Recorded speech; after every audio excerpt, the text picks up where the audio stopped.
Guys আজকে আমি আর দিদি বের হচ্ছি একটু আউটিং কাজে বেরোচ্ছি গাইস, কাজে নিয়ে আমার ভিডিও করার কোনো প্ল্যানিংই ছিল না। তারপর মনে হলো যে ঠিক আছে একটু শ্যুট করে রাখি, অসুবিধা কী আছে। আর আজকে মানে সারাদিন ধরে এত পরিমাণ বৃষ্টি হচ্ছে যে কি বলবো। এখানে দেখো আমাদের গাছে কত সুন্দর ফ্লাওয়ার হয়ে আছে। এটা হচ্ছে অপরাজিতা।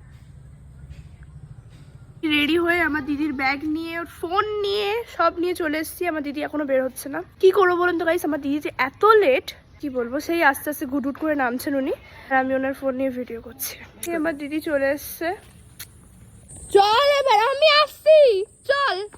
ফাইনালি আমার দিদিকে ঠেলতে ঠেলতে নিয়ে চলে এসেছি।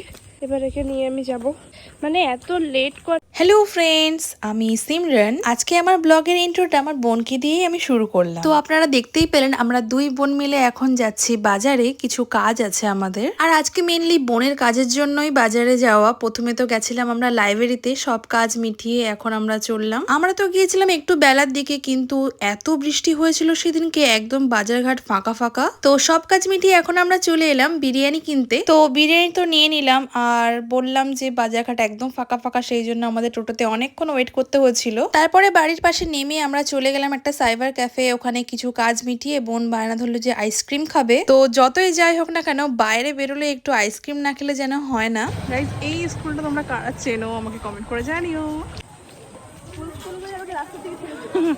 মসজিদের জবা গাছ, জবা ফুল গাছ, আর এই হচ্ছে আমরা দুই জবা।